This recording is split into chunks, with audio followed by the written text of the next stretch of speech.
I think we're streaming. There is a chance we might not be. I'm gonna wait for the YouTube. Oh, there we go. There it goes. There it goes. I see us moving around. You see us moving around. There we are. What's up, everybody? Welcome to the Solid Sound Podcast. Yeah, I jumped in there for the intro there. Oh, here. Let me hit record again. All right, there. Now go. Welcome to the Solid Sound Podcast. We had to do that twice. We were talking about our favorite musicians from all over the world, and I made one of the biggest mistakes before this podcast. Reacting to High Ren right before was not a good idea. It's required a bit of a come down period, I think. Yeah, I need some humor. Holy shit. I don't know how much humor we're gonna get out of the stories that we saw today. A lot of that is leaning towards agitation for me, but agitation does well enough to get rid of emotion. So I'll take that too. Oh man, yeah. I was about to say we do not have a happy fun stream today. Actually, well, no, it's gonna be a happy fun stream. It will be a great stream. We're gonna laugh. We're gonna have a good time. Welcome, guys. We appreciate you. We're y'all. gonna force it into a square peg with that triangular little piece that you used to try to do when you were a little kid at the dentist. Yeah, that square is gonna become a triangle because we're making it a triangle. Damn right. Fun triangles for everybody. Alan likes beefy. What? Where did that even come from? Don't worry about it. Let's just. So what? We just checked out High Ren. That was my first time listening to Ren. Yes, it was. I knew nothing going in, so it was very interesting to say the least. There was a lot to be said about it, and I didn't even get to say probably half of what I would have wanted to say. We're probably going to be making a second video about that. But today's podcast, we're going to be talking about Band-Maid and the things that we missed in the Band-Maid music video. BABYMETAL criticism, man, the fans are split on that latest song from Me to You. And I'll tell you what, I saw that shit coming, and I can't wait to say I told you so, but also say I'm sorry. Thank you. And also, we're going to talk about a Take the Tech video that was out, but it was based on an article with Danzig, who, Danzig actually gave me a copyright strike personally because I made a video making fun of his vocals in the past. I took a video of it at Aftershock, and I was going like, is this really Danzig? And it was just him singing. That's all I said. Is this really Danzig?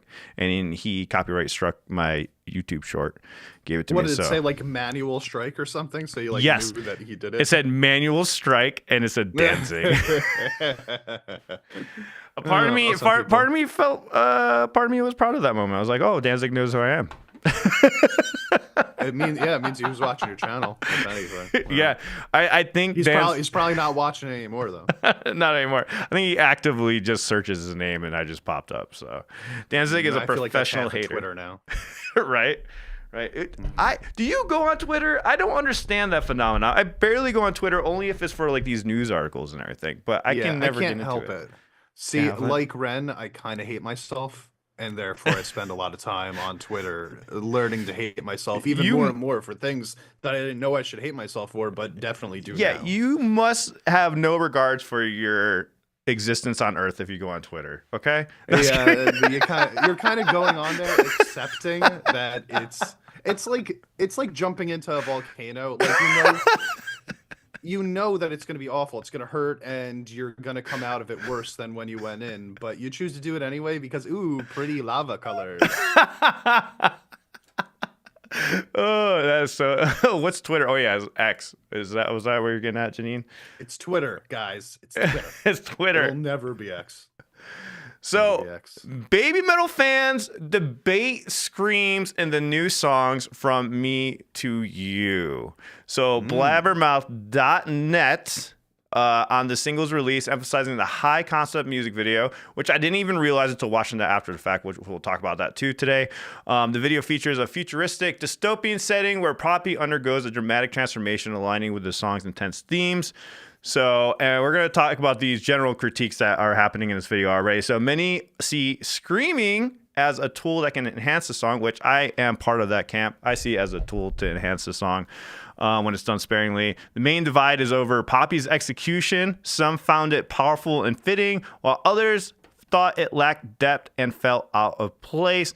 There's also some broader frustration with the production choices, particularly around the vocal mixing and auto-tune. Guys, they've been doing that to Sue's voice on a lot of songs. I don't. This is why we go to live shows, so we can hear her raw voice. That's the whole point. Like, this isn't the first time that they do this on her voice at all. Mm-hmm. And I think that's why we like the live shows, because we get to hear it raw. We get two different versions. We get the nice production version, and we also get the version that's live. That sounds great. Yeah, I think so. I saw a couple people saying that like the reason that they were using that style of autotune in this song was because they were trying to like make it so that Sue's voice and Bobby's voice sounded like more similar, so they didn't have such a, I don't know, jarring presentation when they came out, and they'd be able to layer over each other. And here's my thoughts on the screams. I thought the screams were good on the song. I also agree that lower screams would have been better, in my opinion. I think it would have been a better contrast, but I don't hate it. I liked it because it was done sparingly, and you saw it develop as she turned into the demon by the end of the video. It was done perfectly. I thought it was a really good song. I think we're just getting picky about the screams. She has a certain type of scream, and that's the one she's good at. All right? Sorry she doesn't. Not everybody is like Alex Terrible from Slaughter to Prevail, or what are some Lorna Shore. Like, there's dynamic screamers that are crazy, but she's not one of those type of screamers. She has a one specific scream that she does, and she sings also, which is another challenge in itself, being good at screaming and singing and switching back between both of them. There's so much that comes down to the Poppy being in this metal scene that it can be attributed to like people just not wanting somebody that they consider to be like insincere or disingenuous to the genre being a part of the genre. And I think that that's like totally unfair, because if you know anything about her from the past, then you would know that this was like a really natural build to this point. But I do think that one of the biggest issues here is that people that really love baby metal just want the girls from Baby Metal to be able to pull off all of the parts. So like I saw a big complaint being, well, why do we have to have Poppy come in and do the screams when we could have Momo do them? And my response to that is, that's what I was just about to mention. Momo is learning, and we've heard her like underneath do some like really nice backup stuff. I'm not sure. I don't know if anybody's sure at this point, because we haven't seen it put into practice, that she can like go out and do a full verse of screaming. And let me, like, as the features part. Sorry. I mean, didn't mean to interrupt. I just want to add to this real quick. So that's a really good point, because a lot of us could be good screamers for 5 minutes. We could all pull off a really good scream for 5 minutes, but can you do it for a sustained amount of time, during a song? Because I know when I tried doing screaming, it blew out my voice, and I couldn't do clean vocals for the rest of one of my sets that I did in my cover band. I did like the Linkin Park scream, was doing it improperly, and it fucked my voice for the rest of it, and I couldn't do backups for the rest of the night.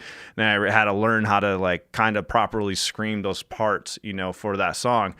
And I don't think Momo Metal has that down yet. And let's be honest, a lot of people just hated Poppy screams just because they've already heard Momo Metal do screams, and they just were like, why would you do that and just not have her in there? You could argue that she could have recorded all the screams, just did it on different days of the week. But also, I don't think Koba wanted to do that. He wanted to do legit collabs. We do have a Slaughter to Prevail collab coming up, so we're going to get that dynamic also. And that's not the first time that we've seen the screams either, because the dude from Bollywood was screaming also, right? Bloodywood. Yeah.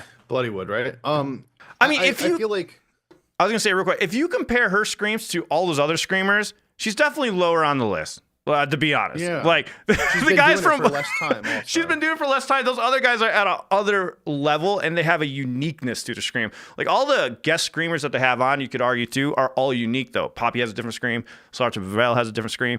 Bloodywood has a different scream. Like they're all different, unique screams on this album. So we're getting a huge, wide range. I really just think fans are mad because Momo Metal wasn't doing the screams. And like, well, let's see. I think there's three. I think there's three reasons that I've seen people get the Bring Me most the Horizon notified. is a good one. So one, it's because Momo wasn't doing the screams. Two, it's just because they don't like Poppy screams in general. And three, it's because they don't like screams. And I think that you fall into one of those three camps if you like really didn't like the screaming part of the song. It's one of those three reasons. Now, if you don't like screams at all, totally get it. I said that at the beginning of the last video when we did the reaction to this, and like a bunch of people were like, "No, it has nothing to do with that. We're fine with screams." And then a bunch of other comments were like, "God, I hate screams." I was like, "Yeah." Well, Merrick in the chat said Bloodywood's mixing was on point, and I can hear all voices. This collab with Poppy is horrible. I want to mention something about the Bloodywood mixing. I did check out the behind the scenes where the guitarist is mixing the song. And that is the difference, in my opinion, is that one of the members from the band is mixing the song. There is no member from the other band mixing the song. I just feel like when you have a band member mixing the song, there's just more love put into it, and they know exactly what they want, and that's why that Bloody Wood mix was better.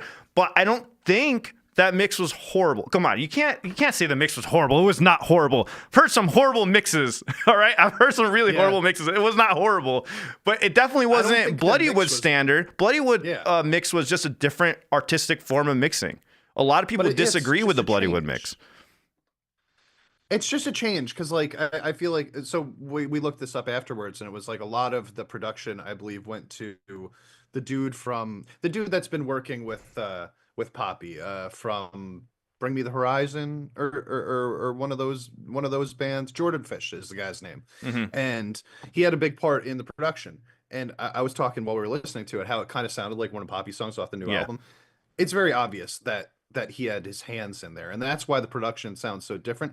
And he might have very well been one of the reasons that you hear the other two Baby Metal girls less in that song, because he just doesn't know how to properly, I don't know, he hasn't worked with that before, right? Like only the Baby Metal team has worked with that, and I believe they were involved also.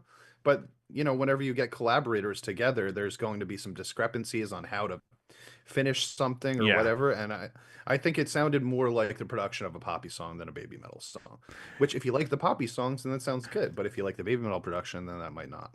I don't think it's any less than the other mixes. They're just different styles of mixes. I guess you could argue, yes, it's a lower tier mix compared to the other mixes, but that is like a very thin margin. Very thin. Like, we're getting really picky here. And to be fair, I've been definitely picky about mixes, and I'm trying to be better about that. But it wasn't necessarily a bad mix. It wasn't bad.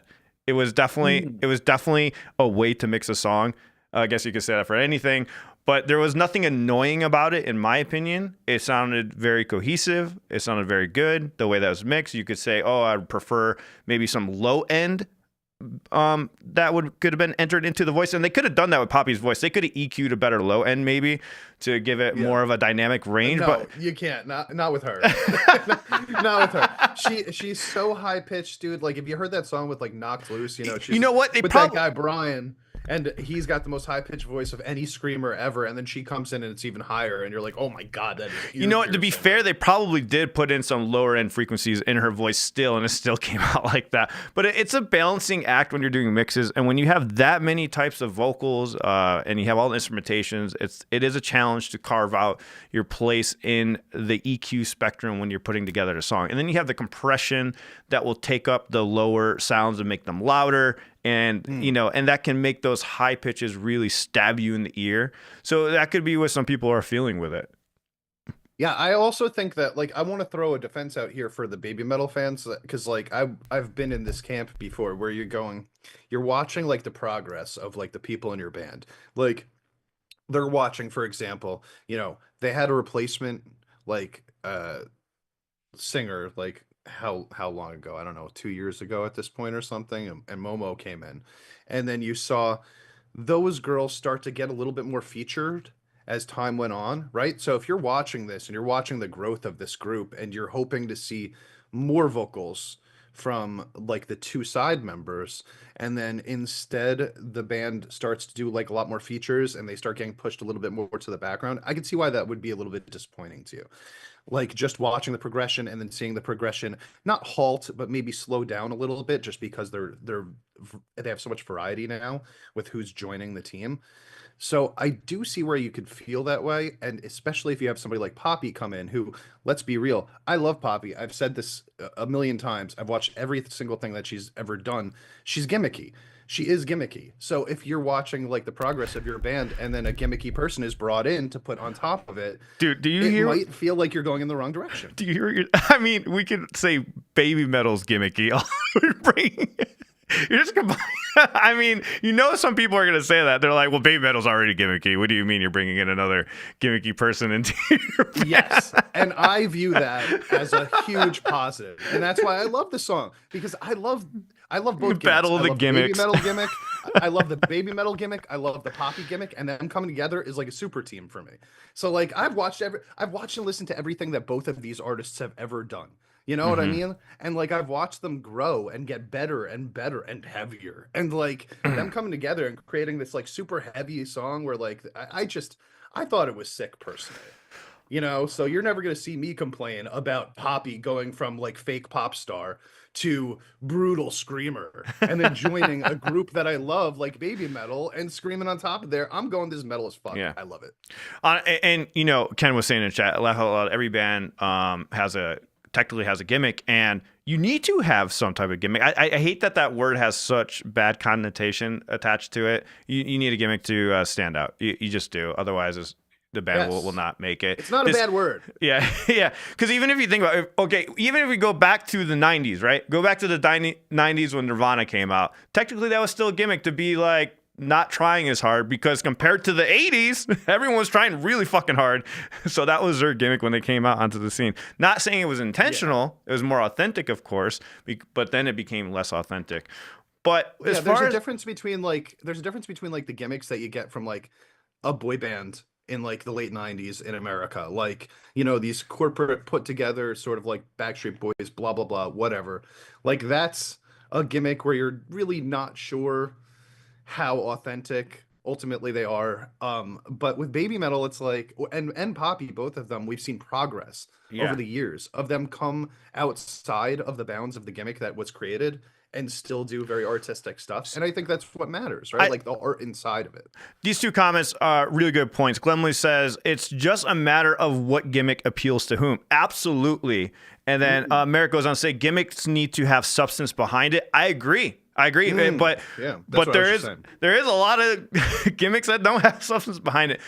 But I don't know. Look at Kiss.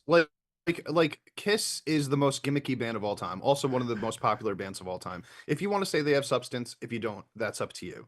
But I find more substance personally in a gimmick like Baby Metal or Poppy, for that matter, than I ever did in Kiss. So like, and I also think it's more artistic, and I think it's harder to pull off. We got to remember, Poppy has some amazing songs, like some phenomenal songs, but then she has some really trashy songs like that. Well, that I think is, at least. There's some songs I'm just like blown away by Poppy, and then there's some I'm like, why did I listen to this? Like, what is this?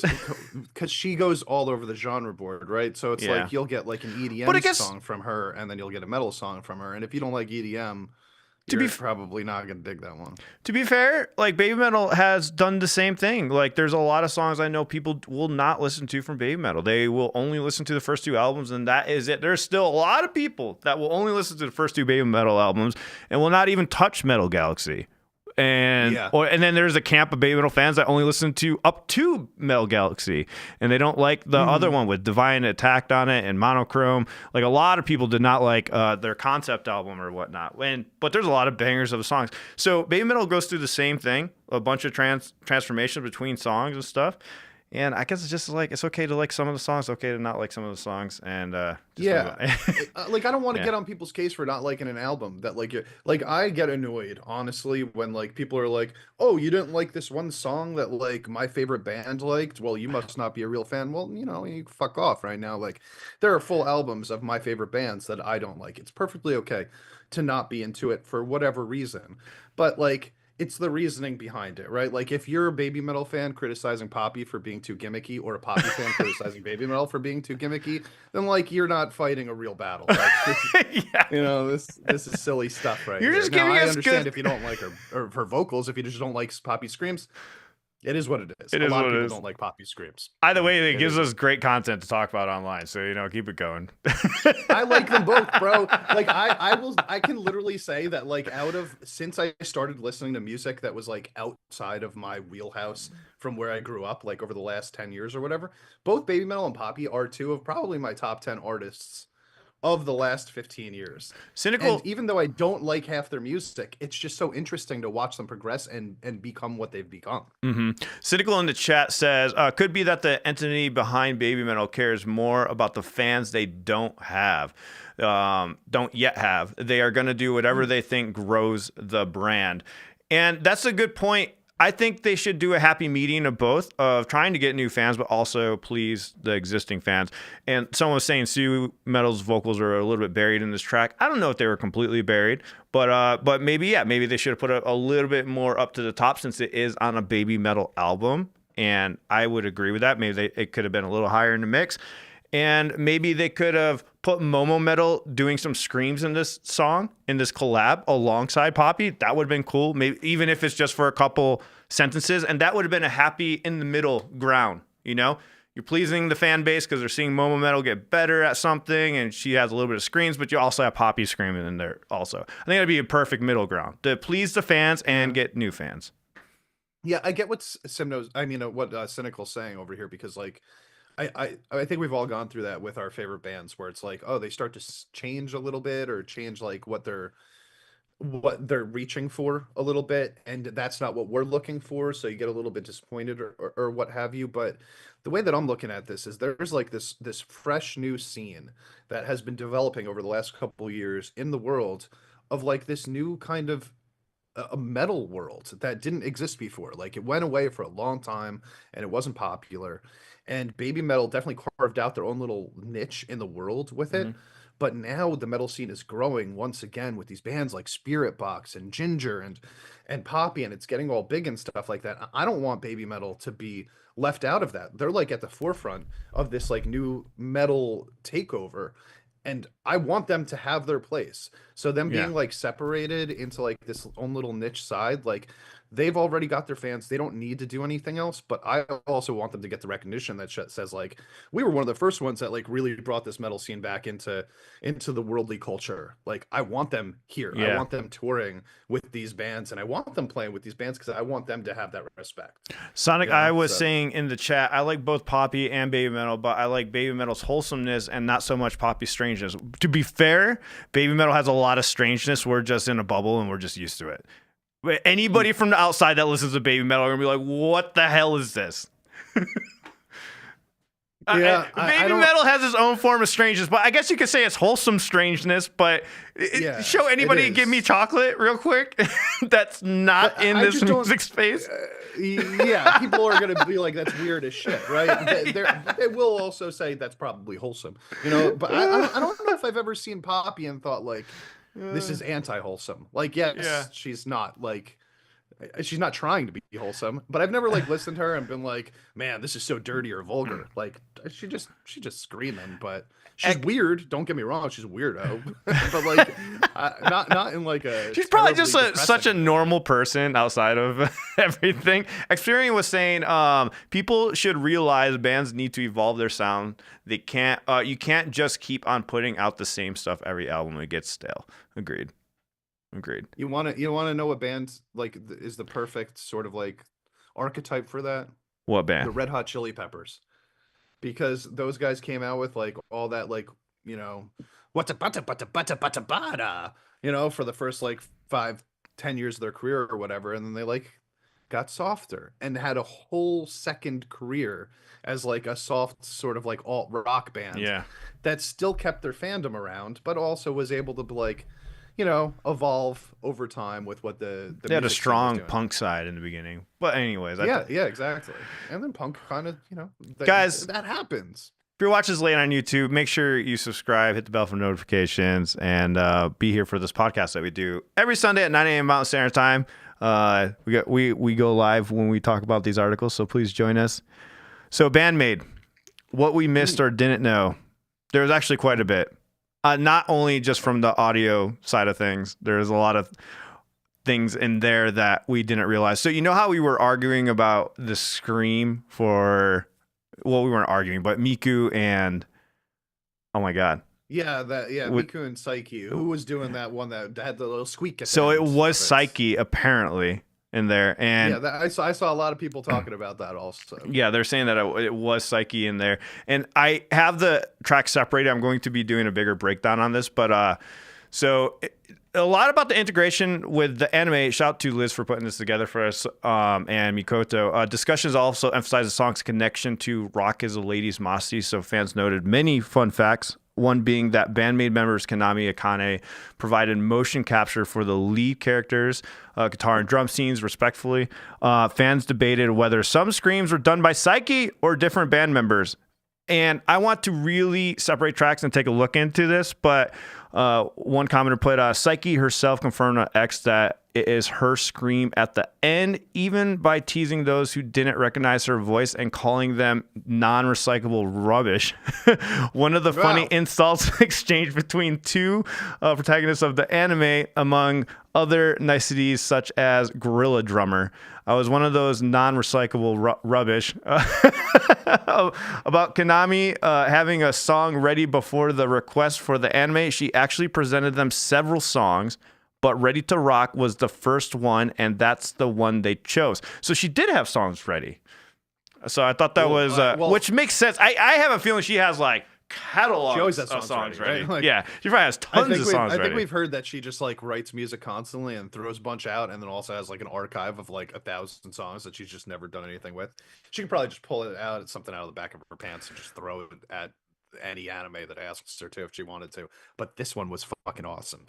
So, and another person was mentioning, if you watch the video closely, which, Champ and I are really good at that, there's a brief shot where the scream is ongoing and Psyche just puts her mouth wide open instead of doing what you expect for lyrics at that point. I'm still not positive, but that tip it further towards Psyche to me. So I think it's safe to say it's Psyche, and I feel bad not realizing that. So during the behind the scenes footage of the band recording motion capture, they are shown performing a cover song called Ghost Dance by Light, which Champ and I will be reacting to that at some point, so we could check it out, which was released 16 years ago. Fans are praising Band-Maid not only for performing a new energetic spin to the song, but for making the original version popular again.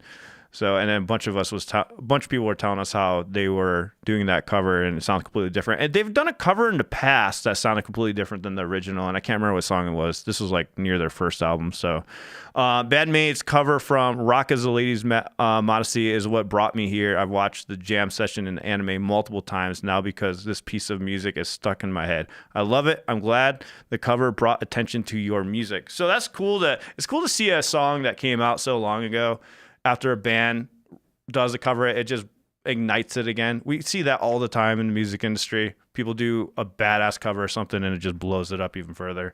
So that's really cool for that band. I'm glad that anybody's going to be picking up on like the music from the show. That's always sick to me. Honey, like when they had Choose Me come out on that one album. I mean, on that one show, what was it, like Black Lotus or something like that? Yeah, Jordan was saying it was "Honey" by Muck is what their cover was, and that was completely different to Muck too. Before Muck's pretty good actually. That I don't recall that song though. I don't recall that cover at all for some reason. Because when you hear the song, I didn't know it was a cover when I first heard the song until somebody told me. So okay. So a little note. Well, I'm not surprised that like Psyche has the ability to do that scream thing. It's just that we don't normally hear her do that. That's usually reserved for Miku. Wait, she doesn't have the ability? Yes, she does. No, I said I'm not surprised. that she does. Okay. I thought you said I thought you said you're surprised she doesn't have the ability. I was like, wait, what? No. Did anyone else hear that? I'm more surprised that she's never done this before, or if she has, that like it's been hidden enough to the point where we didn't notice it before, because like usually this is reserved for Miku. That spot is usually reserved for Miku. But it sounded really good. It did sound very similar to Miku's scream until the very end with that squeaky thing, which is funny that like we called that out as like a difference in the sound of the scream, and it obviously it's a different person doing it, so it Mhm. makes sense that it would have this different inflection onto the end of it. So, shout out to Liz who helps us with this show and putting everything together. She made some editor notes for this. So there are parallels between the music video and the anime, both focusing on the drummer and guitarist. Additionally, you get images of normal school day where people are complacently sitting and studying. Then it is also suddenly contrasted by images of the main characters, colorful, rebellious side, completely changing the tone of their surroundings as they own their musical power and challenge the status quo, including a shaking up zombie-like students. She said it reminded her of the Deo sequence from the movie Beetlejuice, which, yes, I remember that. Of course. Who doesn't? So this person here said, I understood why the intro started with the guitar and drums. I got goosebumps when the two main characters, Micho-chan and John's performance were linked. It's so cool. How far will Band-Maid go? And I'm really looking forward to listening to it as a weight person. I think they mean as like a waiter or whatnot. So at its core, the new anime is about identity, challenging what it means to be ladylike or high class and what traits an ideal woman should have. Band-Maid also challenged the genre of metal by combining femininity, dressing as maids, integrating kawaii culture with grit and power that metal music offers. Neither are mutually exclusive and aren't necessarily bound to the rules. After all, the point of metal is so to break the status quo and fight repression. Music in general is as unique, as individualistic as the people who create it. So I thought that was a pretty cool, comparison with the anime and Band-Maid themselves, putting that link together. And I wonder if that was one of the reasons why they did it. But it definitely makes me want to check it out. Yeah, definitely. I think they, at this point, Band-Maid has done enough that, and they're popular enough that I think they probably only do things that they really feel connected to. So, like, I'm sure that this isn't the first time an anime, besides the one that we've heard, has asked them if they wanted to do something, and this one they probably really related to. So they're like, let's give them our best shit. Like, this is something that we could really, get into. I love that for them. Well, I'd love to hear what you all think. Let us know right now on this live stream or down in the comments down below if you're watching this later on YouTube. Like, comment, subscribe, share this video, guys. If you guys enjoy this show, again, we do this every Sunday at 9 a.m. Mountain Standard Time. You can go on Discord and share stories with us and put it together. And yeah, I'm actually gonna be out of town next week. Just thought about that. So I'll be recording the show from Boston next week. I got a show coming up for the Boston Anime something music anime convention thing or whatnot. You guys should go check it out. It's a free show. It's like in the middle of the day, so you get home early and everything. You don't have to stay up late. But we play a lot of awesome covers, anime covers and everything. I just posted up one recently on the channel. I already forgot. Oh, we did Flow Go. Did you watch a lot of anime growing up, Champ? None at all. No. Well, other than like Pokemon. Other than Pokemon. hey, Champ, we cover that song too, so you should come out, sing the Pokemon theme song. I never thought in my life, because I watched a lot of cartoons to escape a lot of bad things going on in my life when I was a kid. So that was like my escape. And Pokemon was definitely one of them that I watched all the time, and Digimon. And, then all the Marvel stuff. So that's why I'm like just obsessed with like Marvel's things and stuff like that. But I never thought like when I was watching Pokemon at 12 years old or 9 or however young I was, I'm going to be covering this song and playing it live in front of people later on in the future. That was definitely not in my head back then. It's a banger, though. I mean, I get why you chose to. Like, at this point, it's iconic. That song will never be forgotten. I mean, if we didn't cover that song, it would probably be a fail on Komeda's part. So, yeah, but anyways, I'm in another band called Komeda. You guys should check it out. We do originals also. It's more on the punk side of things, but we cover Cruel Angel Thesis, which I've never even seen that anime, but that song's so fun to play. And we do Flow Go and Haruka Kanata. We do them. A lot of I forget which anime those two songs are from, but yeah. Anyways, check it out. It's a free show. So let's talk about the controversy over the Nazi symbol on Danzig's concert merchandise. Now, I want to be clear here. I didn't even know this was a Nazi symbol until learning about this. So Champ put out not Champ. Tank the Tech put out a video about this. This is how I found out about it. So there's some chatter online with Glenn Danzig. He used a pretty loaded symbol, the black sun, on some merchandise for a recent concert. And I didn't know what the black sun was. So I was definitely one of those people. He mentions it in his video. There's some people that don't even know what it is. I didn't even know what it was. I would have never known if I saw the shirt. So the black sun, though, for those that don't know, is a symbol directly tied to Nazism and the SS, particularly through its prominent placement of the Welseburg Castle, and continues to be used today by groups espousing similar hateful ideologies. Did you know about this? That particular symbol? No, I did not. But I will say that like there is a history in the metal world, especially of groups using symbols like that, as sort of like the ones that are less known as Nazi symbols, but they know they're Nazi symbols and they use them as like shock culture type of shit. And I've seen it happen over and over again. And then you hear about it later. Oh, that was a Nazi symbol. I had no idea. And then the question always becomes, did the band know that it was a Nazi symbol when they chose it? And now with 2025 and the way that Nazi symbols are becoming defended more so than they were previously, it's an interesting question. How much was Danzig aware of what he was doing in that moment? And how much was he looking for a controversy? Yeah. So the backlash began after the photos surfaced online showing the Black Sun design prominently featured as a limited edition poster and t-shirt available at the show. The image, which dates back to the Nazi SS architecture and was appropriated to promote Aryan mysticism, is classified by the Anti-Defamation League as a hate symbol, while it has historical ties to pre-Nazi sun motifs in Norse and Celtic cultures. This specific design was invented and propagated by the SS in the 1930s.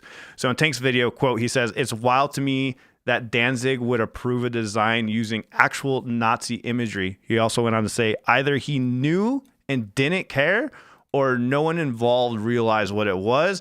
Either way, that's a problem. And yeah, I didn't know what it was. If I was like managing their merch, right, and I saw that shirt, I would have had no clue. No clue. I wouldn't have thought about it either. Honestly, Yeah. It's hard. I think that this is a hard topic to talk about, honestly, but I think that there's like a certain amount of like, how much self-awareness do you have? How much awareness in general do you have about what you're doing and why are you doing it? And in the instance where it's like there are too many people nowadays where I literally see them defending a swastika, and then they're like, well, that wasn't originally a Nazi symbol. That came from blah, blah, blah, and blah, blah, blah. And I'm using this symbol because of that blah, blah, blah, and blah, blah, blah, rather than it being a Nazi symbol. I think that I'm seeing so much disingenuous defense of that type of thing that it's hard for me to like separate that and know if this is a legitimate defense or if this is another one of those, oh yeah, I'm using a Nazi symbol, but I didn't know it was a Nazi symbol. Danzig has been in the metal industry for what, 40 years? Yeah. Something like that. He's seen so many of these symbols, put so many types of symbols on his clothing and stuff like that. It's a little hard pressed for me to believe that he had no idea. I don't make merch. I don't go through this, and I haven't been in the metal scene for 40 years. So I wasn't aware of this symbol. Oh, by the way, I'm not little... saying that Danzig didn't know. I'm just saying I didn't know. So people that were overseeing his merch production and stuff, somebody was saying in the chat that Glenn deliberately chose the stage name Danzig. Of course, he was aware of the Black Sun. Come on, guys. His name is literally Danzig. Well, I don't know what that means. I don't even know what Danzig means either. Like, what does that mean? How does that mean he knows about the Black Sun? So obviously he probably does, but yeah, my history knowledge of that type of stuff is like limited at best, you know? So it's really hard for me to criticize somebody that I wouldn't have known. Like if somebody handed me that shirt, I might have been like, that looks cool. It's much more likely that he knows though than I would know. It's just that I can't like definitely say that he knew. Yeah. But it's likely. Well, he's done stuff like this in the past. I think the biggest issue that Tank had with this was the fact that everyone's defending him for doing the shirt and that he always does this anyways.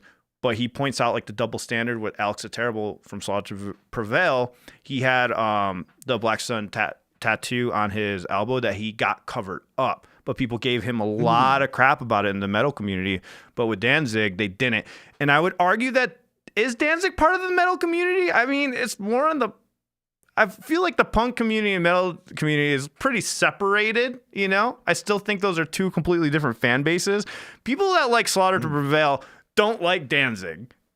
Or vice versa. That is different. I don't see the comparison with those two. I get what Tank was saying about that, but also those are two completely different fan bases. You know, Slaughter to Prevail has a way different fan base than some Misfits or Danzig fan base, you know? I don't know. Yeah, I agree. I think my biggest argument against it is that, like, we've seen stuff like this happen so many times over the course of the years at this point, where it's just like, it takes fucking 30 seconds to do a little bit of research, and if you're going to put a logo onto your shirt, like, maybe just make sure that Nazis didn't used to wear it. And so I'm not even saying that, like, he knew and he was doing it intentionally, although, I mean, if you were to ask me, like, what my thoughts, like, what my assumptions, my presumptions would be, it would be that he was probably aware to some extent. Even if he wasn't, I'm saying, like, just Google the fucking icon and see if it says, yes, this is a Nazi symbol or not, you know? If it doesn't, more likely to say, okay, yes, I'll use this. Listen, I've actually made a similar mistake. Well, hold on. I'm not saying he made a mistake, because his was probably on purpose. I actually did make a mistake with something. Put out a Dicodec covers Japan, and the album cover was the Japanese flag, but it was like an old flag that had like the red stripes, and it meant something more, and I didn't know. I immediately apologized and took it down and put up the right thing. Yeah. You know, so it could happen. It happened to me, but I'm not saying it happened with Danzig. I'm saying for his team that put the shirt out. I don't know if who knows what they know, you know, or it could have been all part of their marketing and did it on purpose. What was the result of this? Like, is all the merchandise still up? Did he apologize and take Oh, it it's down? still up. Like, he hasn't said anything. That's the problem. He hasn't said anything. So I agree with Tink, like, bringing it up just to talk about it. Yeah. You know, just put awareness if to at it. this point, so here's the issue, right? Like, if at this point he's been told this is the case, and everybody's giving him shit and said, listen, dude, you're rocking a Nazi symbol, and he's still like, well, I didn't know, so I'm going to keep this shirt for sale. Well, now he's, even if he was unaware before, he's making a mistake now, because he knows that he's actively supporting it and making money off of it, and choosing to ignore that. So to me, listen, everybody can do whatever the fuck they want to do, like, when it comes to this shit, but, like, I have the right now to look at you and be like, well, you're a total douchebag and I don't like you anymore. And that's kind of where I'm falling on this. Yeah, after I've never liked Danzig anyways. I've never listened to his music. I think the Misfits after Danzig was better. So I mean, in my opinion, so I never even my era was the Graves era. You know, that's my favorite Misfits, but you know, that's just me. Yeah, I mean, Danzig had like a one-hit wonder. That's cool, but I don't know. Yeah. Anyways, I don't support it. I don't listen to his music anyways. So, you know, that's just my choice on that. So John Koziel in the comments is saying, I'm guessing he's talking about the flag that you used, that you took down. Says it's the battle flag and they still use it on their naval ships. Koreans seem to be offended by it because World War II reference in loudness has been known to use it on their logo. And my response to that is, I just didn't want problems. I like, as soon as somebody said something, I was like, I don't want problems, taking it down. I was just like, the Koreans being offended by it because of the World War II reference that comes with it, is that not like sort of the same idea as the Civil War? And like people still rocking the Confederate flag or whatever, because like that was their symbol in that thing. And we choose not to use it now, like for the most part, because of the implications of it. So it's like, you didn't know. You took it down right away when you found out. But I don't want to like say that we should just start using it all the time, like when an entire country is like that. Oh, so it's called the Rising Sun flag, and it's a current flag of the Japanese Maritime Self-Defense Forces. Oh, so it's currently still being used, but I didn't know. I think somebody just wrote me a comment saying, "Hey, dude, this is." They said it was something else. Actually, they didn't even mention any of the stuff that you guys are saying in the chat. So maybe I overreacted and made that fix too soon. I just didn't want to take a chance. I was just like, I'm not gonna take a chance. I'm taking it down. I was like, just in case. And I would too, because like, why fuck with that, right? Like, we don't live there. I don't like, exactly. Like, it's we don't know how that feels. We don't know what it means to us or to them. Like, might mean something totally different than what the example that I made was, but at the same time, why play with fire? Yeah, but so again, Tank, questioned how a design with such associations made it through layers of approval from management to the merch company, like I just mentioned before, without being flagged. He cited other bands, artists like Phil Samo, who have sparked controversy over white power gestures as examples of troubling trends being shrugged off in the metal scene. Interestingly, while the Black Sun is considered extremist symbolism in Germany, it is not outright banned unless used in connection with illegal organizations, according to official German documentation. Quote, it's not about canceling Danzig, Tank said. Quote, it's about calling out the normalization of fascist imagery in a community that once proudly declared Nazi punks fuck off. Danzig has not publicly addressed the controversy. For now, the incident has become a flashpoint in an ongoing conversation.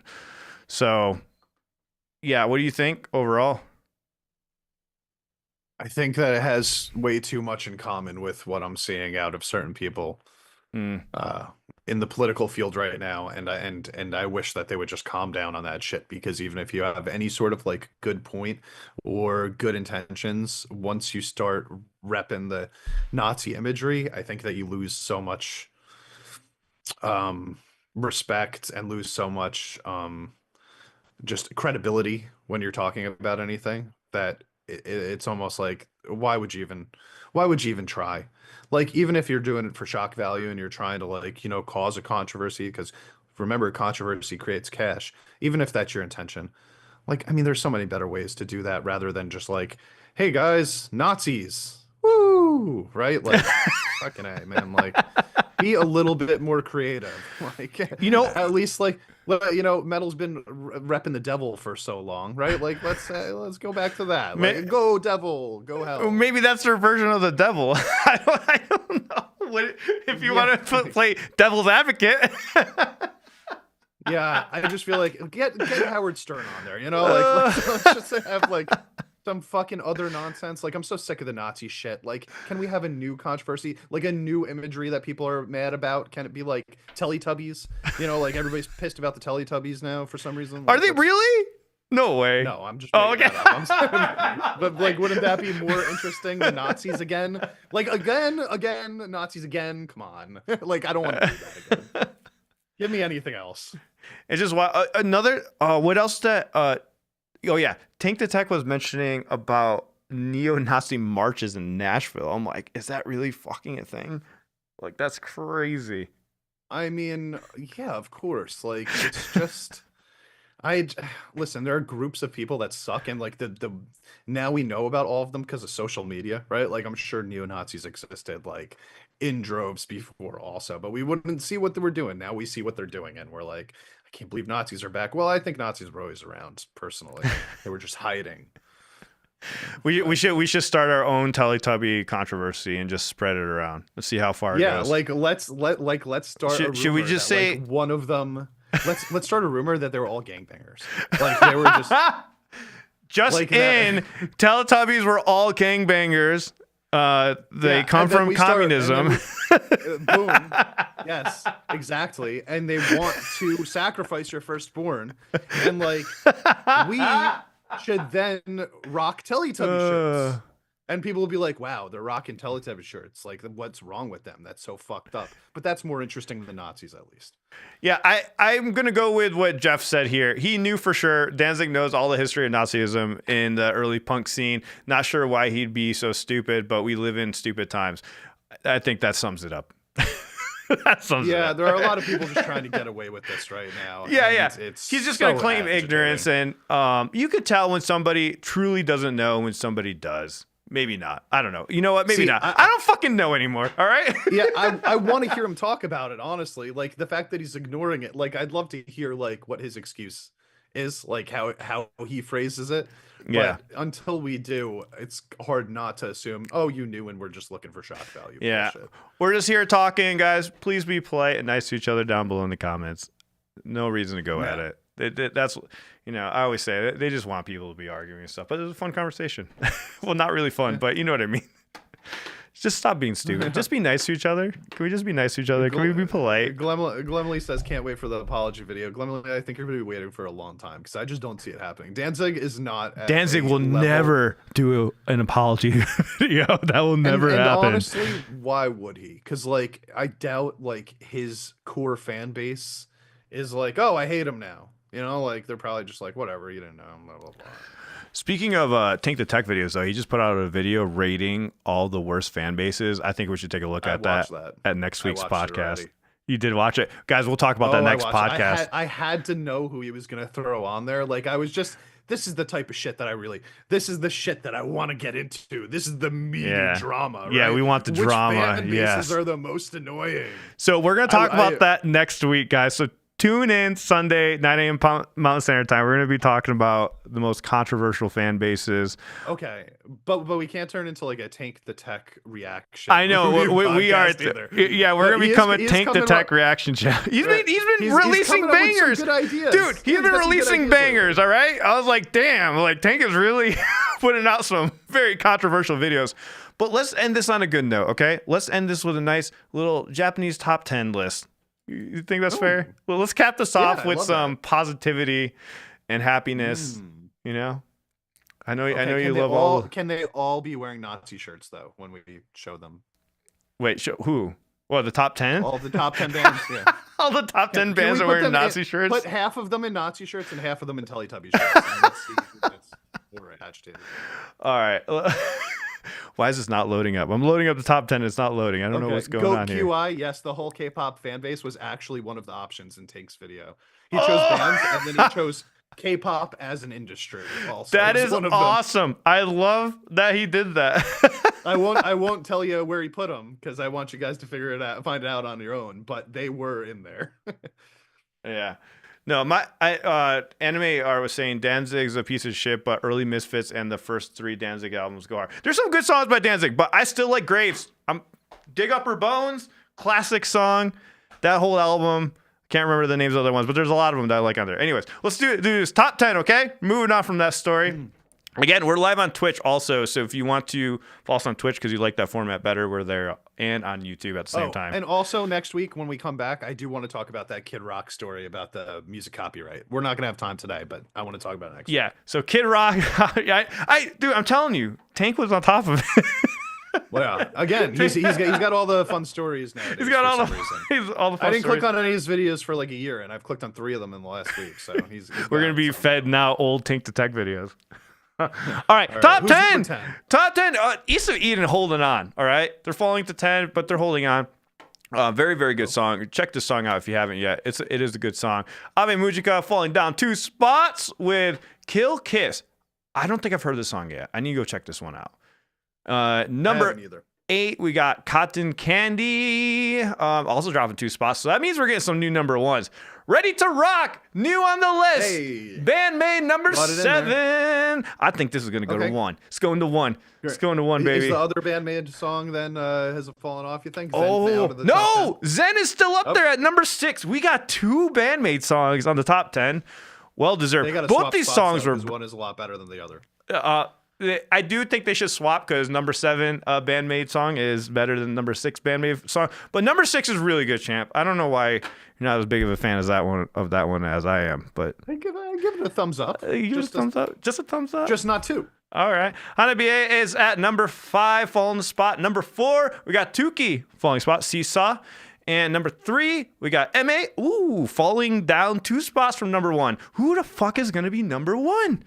Number 2, we got Voice, Hitsuji Bunkaku. Oh my god, is it going to be BABYMETAL? Do you think it's BABYMETAL? Right? It has to be. BABYMETAL and Poppy? Oh my god, do you think it's BABYMETAL Poppy? Could be. Guesses in the chat, go. What are your guesses? What is number 1? What is number 1 on our top 10 Japanese groups and music artists? What do you guys think it is? Is there another anime that was really big that just came out? I don't know. What do you guys think? All right, it's I'm Baby seeing- Metal. Yeah, it's From me to It's you. Baby Metal. Number one.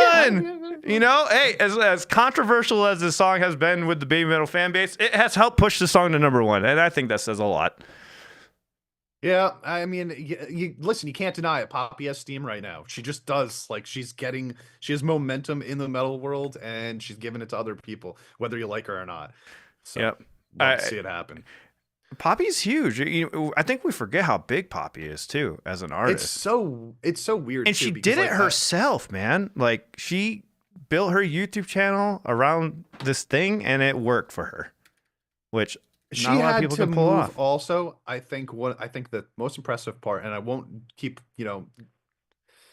glazing Poppy over here, but like the most impressive part to me is that like her gimmick on YouTube was a fake pop star, and like she actually made pop music, and it slowly transitioned into metal. Like she's a full pop album, then she has a half pop, half metal album, and now she has like a full metal album.